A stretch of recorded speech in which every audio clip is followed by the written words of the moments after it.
ഇന്ന് പാടിയിൽ ഫുൾ ആൾക്കാരാണ് നിങ്ങൾക്ക് കണ്ടാൽ മനസ്സിലാവും. കാരണം എന്താണെന്നറിയോ?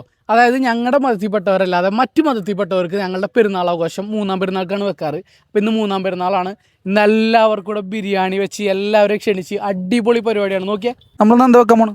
നമ്മള് ബീഫ് ബിരിയാണി, പച്ച മസാല, തക്കാളി കറി നോക്ക്. പ്രൊഫഷണൽസിൽ മാത്രം ഇങ്ങനെ പറ്റുള്ളൂ കേട്ടോ. കണ്ട ഒരു ബോർഡ് പോലും വേണ്ട.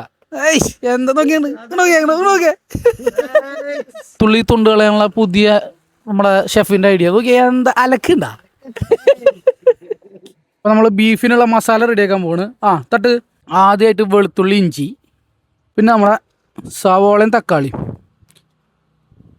മൈൽഡ് മസാലക്കുള്ള മസാലയാണ് ഇത്. സേവ് ചെയ്ത് വെച്ചോ ഇഷ്ടമുള്ളവർ. കാരണം ഈ ടേസ്റ്റ് നിങ്ങൾക്ക് കിട്ടണമെന്നുണ്ടെങ്കിൽ ഇതുപോലെ തന്നെ ഉണ്ടാക്കണം. അപ്പം അടുത്തായിട്ട് അതിലേക്ക് പച്ചമുളക്, ക്രഷ് ചെയ്ത പച്ചമുളക് കേട്ടോ, കുറച്ചധികം കേട്ടോ. കാരണം നമ്മൾ വേറെ പൊടികളൊന്നും യൂസ് ചെയ്യാത്തതുകൊണ്ട് ആ എരിവൊക്കെ കിട്ടണമെങ്കിൽ കുറച്ചധികം വേണം. ഇത് ഗരം മസാല, പക്ഷേ ഇതിൻ്റെ കൂട്ട് പറഞ്ഞു തരില്ല. ഇത് നമ്മുടെ ഷെഫിൻ്റെ സ്പെഷ്യൽ മസാലയാണ്. കണ്ട ബാക്കി കയറും കേട്ടോ. സുഹാജ, ഒരു കാര്യമുണ്ട്. ഇപ്പോൾ ഉപ്പ് നിങ്ങളെ ആവശ്യത്തിന് ഇടുക. ഉപ്പ് കൂടിക്കഴിഞ്ഞാൽ എന്നെ കുറ്റം പറയരുത്. പുളിക്ക് വേണ്ടിയിട്ട് നല്ല തൈര്, പുളിയുള്ള തൈരാണോ? നല്ല പുളിയുള്ള തൈര് ഒഴിച്ചോ. എത്ര പാക്കറ്റ് ഒഴിക്കണം? ഇത് എത്ര കിലോ ബീഫാ? ഇത് നമ്മൾ 5 കിലോ ബീഫിക്ക് ഒറ്റ പാക്കറ്റ് തൈര് മതിട്ടാ. തൈര് കൊണ്ടുള്ള പുളിയൊന്നും പോരാഞ്ഞിട്ട് ഷെഫിൻ്റെ വക ഇനി ചെറുനാരങ്ങയും കൂടി ഉണ്ട്. ഒരു പൊടിക്ക് മഞ്ഞൾപ്പൊടി കൂടി ചേർക്കുന്നുണ്ട് കേട്ടോ. ഇനി അടുത്ത മിക്സിങ് അടിപൊളിയായിട്ട് ഒന്ന് മിക്സ് ചെയ്ത് കൊടുക്കാം. നോക്കിയേ, ഇങ്ങനെ തന്നെ തിന്നാൻ തോന്നും. ബീഫിൻ്റെ കളർ നോക്കിയേ. അതാണ് മൈൽഡ് മസാലയുടെ പ്രത്യേകത.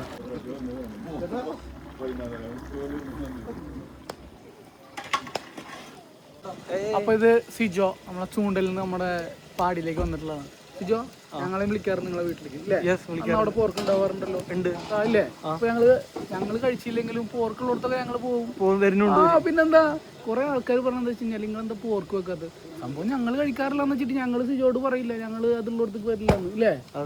അത്രേ ഉള്ളൂ. നിങ്ങള് വെറുതെ കിടന്ന് തല്ലുകൂടേണ്ട ആവശ്യമില്ല. ഞങ്ങളൊക്കെ പോർക്കായാലും ബീഫായാലും ചിക്കനായാലും ഒക്കെ ഒരുപോലെയാണ്. നമുക്ക് കഴിക്കണവര് കഴിക്കുക, അല്ലാത്തവര് കഴിക്കണ്ട. അല്ലാത്തവര് കഴിക്കണ്ട.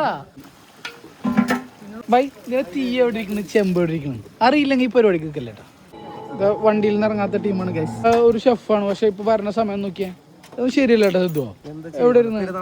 ഓക്കെ, എന്നാ ചെല്ലു കാര്യങ്ങൾ നോക്ക്. കിലോ ഇന്നലത്തെ ബിരിയാണി എങ്ങനെ ഉണ്ടായിരുന്നു? ഇന്നലത്തെ ബിരിയാണി അടിപൊളിയായിരുന്നു, സൂപ്പർ. അതാണ് ഞങ്ങൾ ചോദിക്കുന്നത്. കഴിച്ചവര് പറഞ്ഞോ? ഇല്ലേ, കഴിച്ചവര് പറഞ്ഞു എന്ത് അടിപൊളി സംഭവം എന്ന് പറഞ്ഞു. അത് മാത്രമാണ് സമാധാനം. പക്ഷെ ബിരിയാണി ഇത് കഴിച്ചോ നോട്ടാ. ഇതില് വിറകിലാണ് കാര്യം. ഒന്നാമത് അടുപ്പ് കിടക്കണ ഇവിടെ, അപ്പുറത്തെ ചെമ്പ് ഇരിക്കണതേ മോശല്ലേ? അതെ, അത് ഷെഫിനെ ഈ പഠിപ്പിക്കണ്ടോ. എന്നോട് വിറക് വെക്കാൻ പറഞ്ഞ അത് വെച്ചാൽ മതി. അല്ലാണ്ട് നീ ഷെഫിനോട് വെള്ളം നിളക്കാനായി നോക്കണ്ട. അല്ല, പാടി ഫുള്ള് ആൾക്കാരാണ്ടോ നോക്കിയേ. ഫുള്ള് ഇത് ഓക്കെ.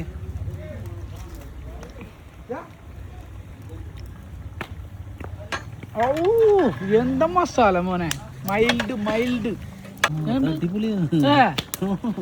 ഒരു പീസ് എടുക്ക്, കഴിക്കട്ടെ. ചെറിയ പീസ് നോക്കാം. ചൂട് ഇത് തരണോ? ഈ ഷെഫല്ല, എനക്കെടുത്ത കുഴപ്പമില്ല, ഞങ്ങത്തെ കൈ പോകും.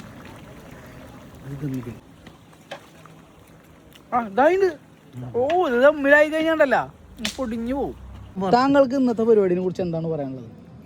അതായത് നമ്മള് പെരുന്നാളിന് അന്യമതത്തിൽപ്പെട്ട ഒരുപാട് പേരുണ്ട്. അവരെല്ലാരെയും വിളിച്ച് നമ്മളോട് ബിരിയാണി വെച്ച് കൊടുക്കാറുണ്ട്. അതിനെ കുറിച്ച് താങ്കൾക്ക് എന്താ പറയാനുള്ളത്? നല്ല കാര്യല്ലേ? അത്രേ ഉള്ളൂ. അല്ല, പലരും പറയുന്നുണ്ട് നിങ്ങൾ എന്താണ് പോത്ത് മാത്രം വെക്കുന്നത്, പോർക്ക് എന്താ വെക്കാത്തത്? കഴിക്കണതല്ലേ നമുക്ക് വെക്കാൻ പറ്റുള്ളൂ. പോർക്ക് എങ്ങനെ വെക്കുക? അവർക്ക് ഇഷ്ടം പോർക്കാണെങ്കിൽ നമ്മൾ പോർക്ക് വെച്ച് കൊടുക്കും. എന്താ, ഞാൻ പച്ചക്കറി കഴിക്കുന്ന ആളാണ്. അതാണ്, ഒരു പച്ചക്കറി മാത്രം കഴിക്കലാണ് നമ്മുടെ ചങ്ങരങ്ങളോ. എന്നാലും അടുത്ത പ്രാവശ്യം ബിരിയാണിയോ നെയ്ച്ചോറോ എന്ത് വെക്കുകയാണെങ്കിലും, നെയ്ച്ചോറാണെങ്കിൽ അതിലേക്കൊരു ചെറിയൊരു സൈഡ് പരിപ്പ് കറി, അതെന്റെ ഒരു അപേക്ഷ ഉണ്ട്. അടുത്ത പ്രാവശ്യം അത് ചെയ്യുകയാണെങ്കിൽ നമുക്കും കഴിക്കാം. പൊരിക്കും. അതായത് ആള് പച്ചക്കറി മാത്രം കഴിക്കുന്ന ആളും ഈ ബീഫ് ബിരിയാണി വെച്ച് കൊടുത്ത് വന്നെന്താ വെച്ച് കഴിഞ്ഞാൽ നമ്മുടെ കൂട്ടുകാരല്ലേ കഴിക്കണം. അത് കാണുമ്പോ തന്നെ ഒരു സന്തോഷല്ലേ? പിന്നെന്താ. അവൽജി, താങ്കൾക്ക് എന്താണ് പറയാനുള്ളത്? എനിക്ക് എന്താ പറയാനുള്ളത് വെച്ച് കഴിഞ്ഞാല് നല്ലൊരു കാര്യമാണ് നമ്മൾ ചെയ്തുകൊണ്ടിരിക്കുന്നത്. പിന്നല്ലാണ്ട് നമ്മള് പെരുന്നാൾ ആഘോഷിക്കുന്നു. നമ്മളെ കൂട്ടുകാരന്മാര് ഹിന്ദുക്കളുണ്ട്, ക്രിസ്ത്യാനിസ് ഉണ്ട്, എല്ലാരും ഉണ്ട്. മുസ്ലിംസ് പെരുന്നാൾ ആഘോഷിക്കുന്ന ആൾക്കാരാണ്. അവരെ പറയേണ്ട കാര്യമില്ല. ബാക്കിയുള്ളവരെ കൂടെ നിർത്താന്ന് വെച്ചാൽ നമുക്ക് ഒന്നാം പെരുന്നാളിന് നമുക്ക് പറ്റിയെന്ന് വരില്ല. തിരക്കും അപ്പൊ നമ്മൾ രണ്ടാമത്തെ പെരുന്നാളിന് വേണ്ടിട്ട് നമ്മൾ അവർക്ക് വേണ്ടിട്ട് ഫുഡ് നമ്മള് ഡേ മാറ്റി വെച്ചിട്ട് അവർക്ക് വേണ്ടി കൊടുക്കണ്. അപ്പോഴേക്കും ഓടി നടന്ന് നമ്മുടെ ഷെഫ് ബിരിയാണിയൊക്കെ ദം ചെയ്തുട്ടാ. ഇനി ഒരു കാത്തിരിപ്പാണ്, അതായത് ഒരു 30 മിനിറ്റ് നേരം കാത്തിരുന്നാലാണ് നമ്മളെ ദം പൊട്ടിക്കുള്ളൂ. അപ്പോഴേക്കും നമ്മൾ ക്ഷണിച്ച ആൾക്കാരൊക്കെ അവരുടെ മക്കളും ഫാമിലിയൊക്കെ ആയിട്ട് വന്നു തുടങ്ങിയിട്ടാ. അപ്പൊ നമ്മുടെ ബിരിയാണി റെഡി ആയിട്ടുണ്ട്, ദം പൊട്ടിക്കാൻ പോണ്. വാ, മുല്ലപ്പൂ ഇതേ അല്ലാണ്ട് പിന്നെ അതാണ് ഷെഫിന്റെ കോൺഫിഡൻസ് ഉണ്ടാ. മുല്ലപ്പൂ എന്ന് പറഞ്ഞാൽ ഞാൻ മുല്ലപ്പൂ തന്നെയാണ്. അങ്ങനെ ഞങ്ങൾ ആ ദമ്മു പൊട്ടിക്കൽ കർമ്മത്തിലേക്ക് അങ്ങോട്ട് കടന്നു. വളരെ കൂളായിട്ടാണ് ആള് ദമ്മു പൊട്ടിക്കുന്നത്, ഒരു വിലയില്ല. എക്സ്പീരിയൻസ് ആണത് അല്ലേ സോജ? പിന്നെ ആ കഴിക്കണം എന്ന് ആഗ്രഹമുണ്ട്, പക്ഷെ നല്ല ചൂടുണ്ടാവും, അതുകൊണ്ട് ഞാൻ കഴിക്കില്ല. ബിരിയാണി സംഭവം ലത്തിമാമയുടെ ലെവലാണ്. ഐശ്വര്യ കാറ്ററിംഗിന്റെ ലത്തീഫ് ക, അദ്ദേഹത്തിന്റെ ശിഷ്യരാണ് ഇയാള്. അപ്പൊ ആള് ഇതുപോലെ ഇത്ര പൊട്ടിക്കുക.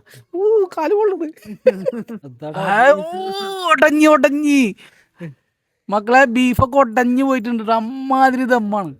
ഈ ബിരിയാണിയുടെ ദമ്മ് പൊട്ടിക്കാന്ന് പറഞ്ഞാണ്ടല്ലോ, അത് വേറൊരു ഫീൽ തന്നെ ഉണ്ടാ. ഇനി എന്ത് പറ്റൊരു കാര്യമില്ല. എനിക്കാ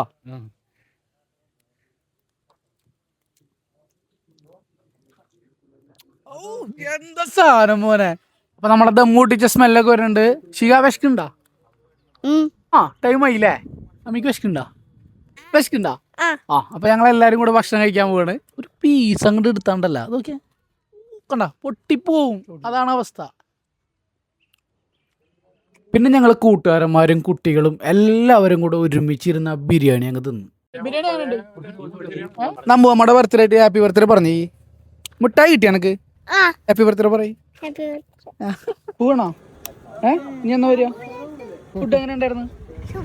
അതാണ് സൂപ്പറായാ? ഇഷ്ടായാ? വാലൈക്കും സലാം.